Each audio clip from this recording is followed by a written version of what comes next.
এখন হচ্ছে এই লিডস গুলার মেইন পার্ট, যেটা এতক্ষণ পরে আপনাদের সাথে আমি আলোচনা করার চেষ্টা করছিলাম।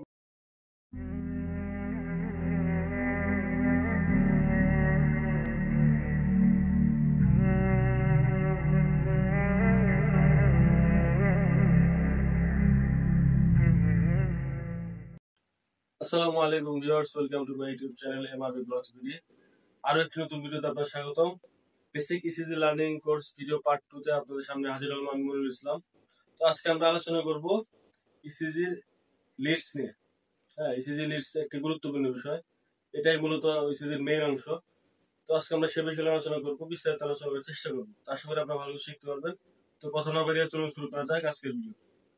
তো ভিউয়ার্স, আগের পর্বে আমরা ইসিজি ওয়েব সম্পর্কে জানছিলাম, তো এই পর্বে আমরা ইসিজি লিডস সম্পর্কে জানবো। তো প্রথমে আগে বলে নেই, তো লিডস কয় ধরনের হয়। হ্যাঁ, ইসিজিতে লিডস দুই ধরনের হয়, একটা হচ্ছে চেস্ট লিডস, একটা হচ্ছে লিম্ব লিডস। চেস্ট লিডস গুলো হচ্ছে V1 থেকে V6, অর্থাৎ C1 থেকে C6 পর্যন্ত আমরা যেগুলো বুকের সাথে লাগাই ইসিজি করার সময়, অর্থাৎ 1 থেকে 6 পর্যন্ত যে লিডস গুলো থাকে, 6টা বুকের চেস্ট লিড থাকে, ওই তারগুলো আমরা যে বুকে লাগাই, সেগুলো থেকে যে ইম্পালস গুলো আসে সেগুলো হচ্ছে চেস্ট লিডে প্রকাশ পায়। আর হাতে পায়ে যে আমরা লাগাই 4টা, সেই 4টা থেকে হচ্ছে লিম্ব লিডস গুলো, অর্থাৎ হাতে পায়ের অঙ্গ প্রত্যঙ্গের যে ইম্পালস গুলো সেগুলো আসে লিম্ব লিডস এর মাধ্যমে। তো আমরা ইসিজি পেপারে যাচ্ছি, পেপারে হচ্ছে দেখতে পাচ্ছেন যে এতক্ষণ যে বললাম। আর ইসিজি চেস্ট লিড হচ্ছে 6টা, V1 থেকে V6, আর লিম্ব লিডস হচ্ছে 6টা, 1 2 3 এভিআর এভিএল এভিএফ। এখন ইসিজি পেপারে দেখলাম দেখতে পারবো যে এই যে লিম্ব লিডস গুলা 1 2 3 এভিআর এভিএল এভিএফ। মূলত ইসিজি লিডসই কিন্তু সবকিছু। লিডসে আমরা পুরো হার্টের প্রতিচ্ছবি দেখতে পাই এবং কোথায় কি সমস্যা সেগুলো ডায়াগনোসিস করি।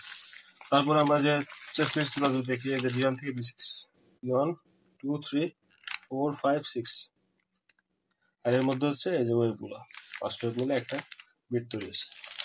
সো আমরা জানলাম যে ইসিজির লিডস হচ্ছে দুই ধরনের, চেস্ট লিডস, লিম্ব লিডস।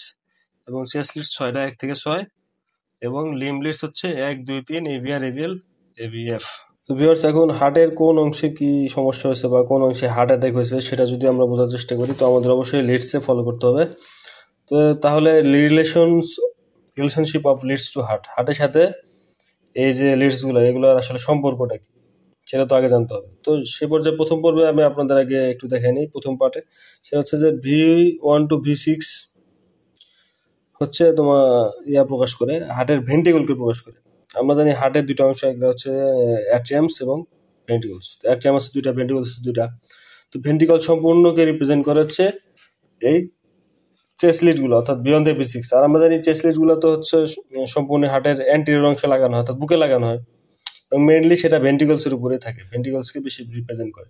তো V1 থেকে V6 পর্যন্ত পুরো হার্টের ভেন্টিকলসে প্রকাশ করে, দুইটা ভেন্টিকলসকে বোথ। তো আমরা কোন লিড কোন ভেন্টিকলসে প্রকাশ করে, যেমন রাইট ভেন্টিকল আছে, লেফট ভেন্টিকল আছে, ইন্টারভেন্টিকুলার সেপ্টাম আছে, সেগুলো কোন অংশ কাকে প্রকাশ করে সেটা একটু জানার চেষ্টা করি। তো আমরা জানি V1 প্লাস V2 এটা হচ্ছে রাইট ভেন্টিকলকে প্রকাশ করে। হার্টের রাইট ভেন্টিকল যে আছে সেটা রিপ্রেজেন্ট করে V1 V2, অর্থাৎ chest লিডের V1 V2। V3 V4 ইন্টারভেন্টিকুলার septum, অর্থাৎ দুইটা ভেন্টিকুলার মাঝে পর্দা আছে বা ওয়াল আছে, সেটাকে রিপ্রেজেন্ট করে V3 V4। এবং V5 V6 হচ্ছে লেফট ভেন্ট্রিকল। এটা কিন্তু অনেক ইম্পর্টেন্ট, পরবর্তীতে লেফট ভেন্ট্রিকুলার ফেইলার নিয়ে যদি আলোচনা করি তখন আপনারা বুঝতে পারবেন V5 V6 লিডের গুরুত্ব আসলে কতটুকু, বা লেফট ভেন্ট্রিকুলের গুরুত্ব কতটুকু। ঠিক আছে, তো আমরা এটা জানলাম যে V1 থেকে V6 মূলত সম্পূর্ণ ভেন্ট্রিকলকে প্রকাশ করে, দুইটা ভেন্ট্রিকলকে।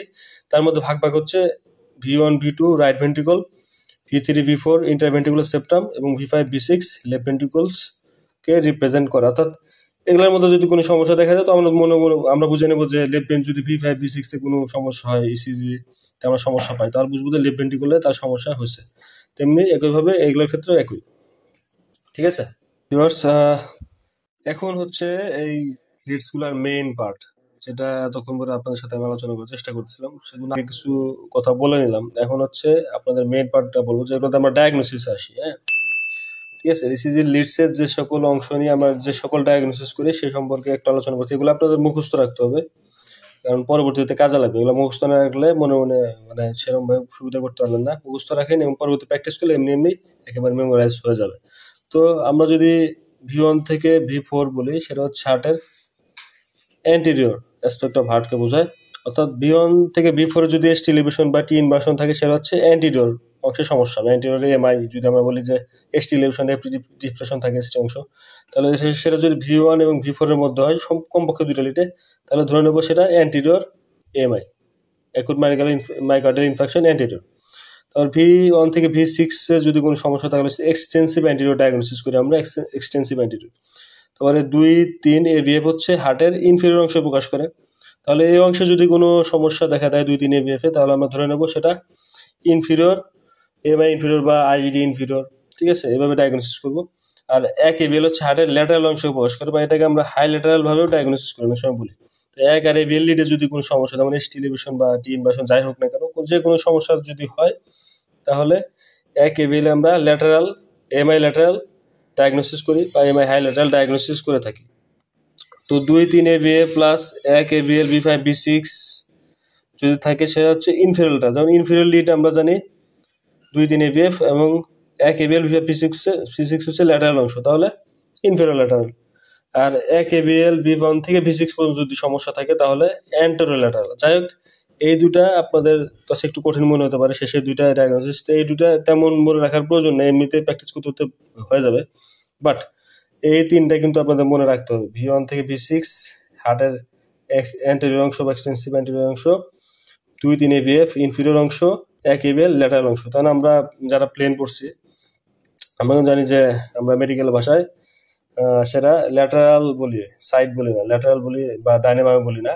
ল্যাটারাল সেটা যে কোনো ভাষা হতে পারে, লেফট ল্যাটারাল, ডাইনামা যে কোনো অংশ হতে পারে। তার মানে ইনফিরিয়র অ্যান্টেরিয়র আমরা সামনে পিছনে বোঝাতে এগুলা শব্দগুলো ব্যবহার করে থাকি মেডিকেল সায়েন্সে। ইনফিরিয়র মানে নিচের অংশে, অ্যান্টেরিয়র মানে সামনের অংশে, ল্যাটারাল মানে ডাইনে বায়ে পার্শ্ব অংশ। ঠিক আছে, তো হার্টের ইসিজিতে আপনার পোস্টেরিয়র অংশ দেখা সম্ভব হয় না, এবং সুপিরিয়র অংশে কোনো সম্ভবত হার্ট অ্যাটাক হয় না, কারণ সেখানে আর্টারিসগুলো থাকে। ঠিক আছে, যেমন অ্যাওর্টা।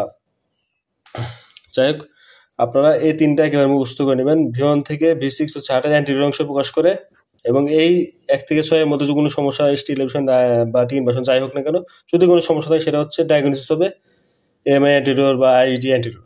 ওকে। আর 2-3 AVF হচ্ছে হার্টের ইনফিরিয়র অংশকে প্রকাশ করে, হার্টের নিচের অংশকে প্রকাশ করে।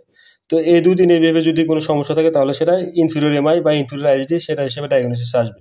আর 1 AVL হচ্ছে হার্টের ল্যাটারাল অংশকে প্রকাশ করে, এবং ল্যাটারাল অংশে কোনো সমস্যা হলে সেটা ডায়াগনোসিস 1 AVL যদি ধরা পড়ে যাবে। হ্যাঁ, ঠিক আছে, তো এটুকু আপনারা মুখস্থ করে নেবেন। আর আজকের মতো লিস্ট নিয়ে এটুকু আলোচনা ছিল শর্টকাটে। তো এগুলো আপনাদের মনে রাখতে হবে।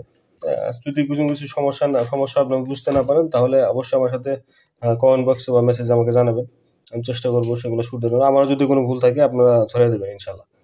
আর এটুকু হয়তো আপনাদের কাছে অনেক কঠিন মনে হতে পারে, কিছু কিছু জিনিস অনেক এখন আপাতত কঠিন মনে হতে পারে, কিন্তু পরবর্তীতে যখন আমরা মূল ভিডিওগুলোতে যাব, তখন দেখবেন যে বিষয়গুলো একেবারে পানির মতো সোজা হয়ে যাবে ইনশাল্লাহ। তো সে পর্যন্ত সবাই ভালো থাকুন, সুস্থ থাকুন। আজকে পর্যন্তই, আল্লাহ হাফেজ।